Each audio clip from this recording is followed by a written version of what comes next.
behavior is and why it's important. Why isn't it like, is it being used everywhere? How prevalent is it being used? Is it being used prevalently in our field? Is it something that could be used across fields, right? You know, are there different ways that people are teaching others to communicate that, you know, hey, this might not be grounded in science? Like, what are you guys seeing out there?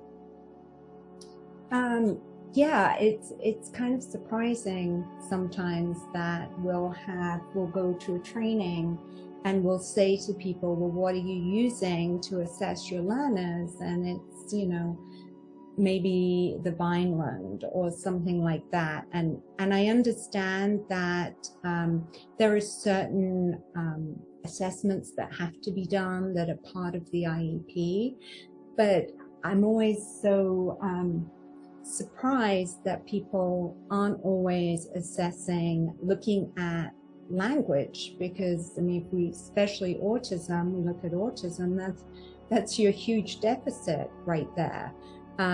So makes a lot of sense to have an assessment focusing on language. And I think both Steve and I, with the VB-MAP, and then EFL also looks at Skinner's analysis of verbal behavior too. It uses the science too.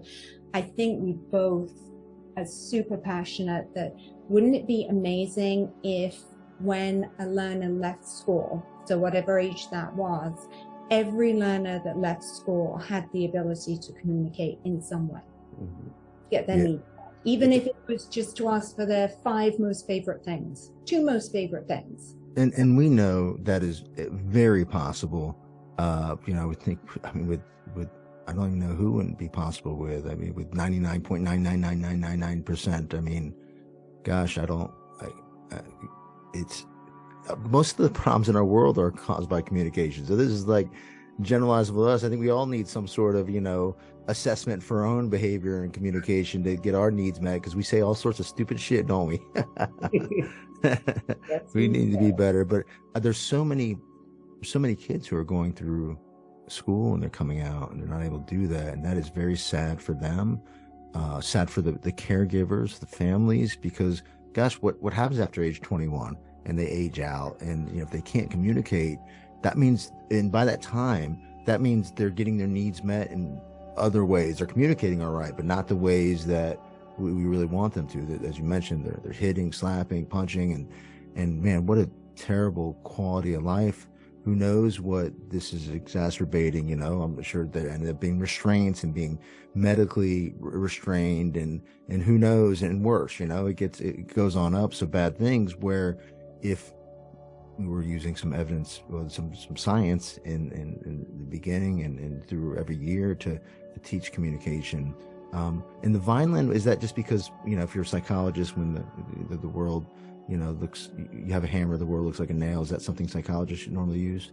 I think so. I don't know too much about it. You would think as a parent I would know a lot about IEPs, but truthfully, when IEP season came around for Sarah, I was just, you know, shriveled up in a fetal position. You know, teachers would ask, where do you see Sarah? And I'm like, I don't know. And, you know, I always felt very guilty about not knowing the answer to the question. Yeah. Some teachers.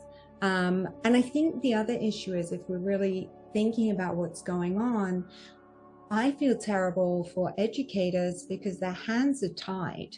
They have to adhere to the state standards.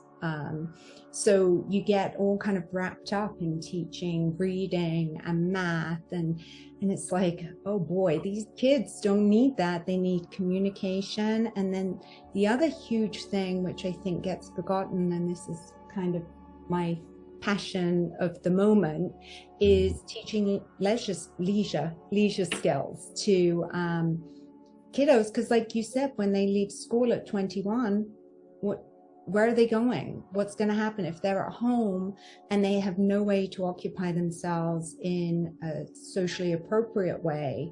You know, that's exhausting for parents.